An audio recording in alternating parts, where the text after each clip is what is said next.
Have a few clips that we're just going to put up. We could turn the lights a little bit lower. I think you'll find them interesting. And then we'll answer some questions. I'll ask you some questions because you're so guilty, but forget it. But most importantly, we're going to get back onto the reason we're here, which is the success we're having. Okay? Please, you could put it on. Thank you. People should be more concerned right now with the flu in this country. A lot of people are concerned about the coronavirus because they're hearing a lot of news about it right now. But the reality is, comparing it to the flu, for example, it's not even close to being at that stage. What if it is worse? Is this a moment where maybe countries put politics aside, a little bit of pride aside, and do we have U.S. officials, should U.S.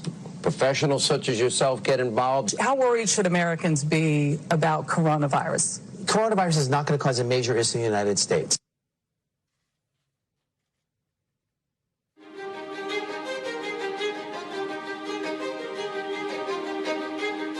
Well, we've asked them to accelerate whatever they're doing in terms of a vaccine. We will be suspending all travel from Europe to the United States for the next 30 days. To unleash the full power of the federal government in this effort today, I am officially declaring a national emergency. Medicare patients can now visit any doctor by phone or video conference at no additional cost. The first 1 million masks will be available immediately. As there were more cases, and it was clear that it was spreading out of China, where it originated, the president took this move that he was widely criticized for by Democrats and even some Republicans at the time, which was he halted a number of flights from China into the U.S. The idea was to halt the spread of the disease, keep transmissions to a minimum. He was accused of xenophobia. He was accused of making a racist move. At the end of the day, it was probably effective because it did actually take a pretty aggressive measure against the spread of the virus.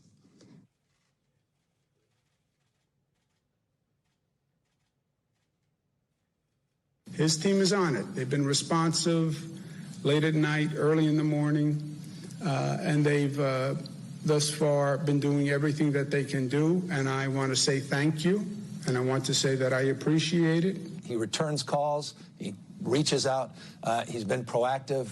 We got that Mercy ship down here in Los Angeles. That was directly because he sent it down here. 2,000 medical units came to the state of California, these FMS, these field medical stations. And that's been very, very helpful. The president has been outstanding through all this. The vice president's been outstanding. Members of the coronavirus task force, very responsive. We had asked if we could have, New Jersey could have access to a piece of the beds that are on the USNS Comfort, and the president came back, called me a short few minutes before I walked in here to say indeed they would grant that to New Jersey. So that's a big step for us in addition to all the other capacity.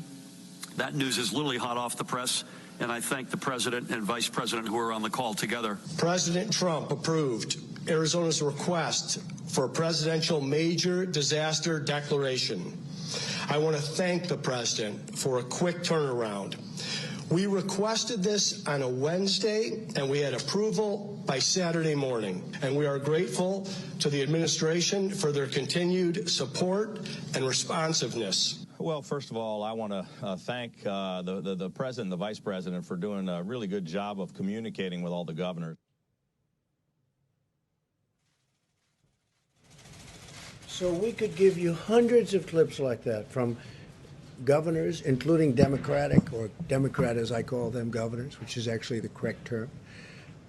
We could give you hundreds of clips just like that. We have them. We didn't want this to go on too long, but I just want to say, it's it's very sad when people write false stories like, in that case, I guess it was gotten mostly from the New York Times, which is a highly, if you had libel laws, they would have been out of business even before they'll end up going out of business. So.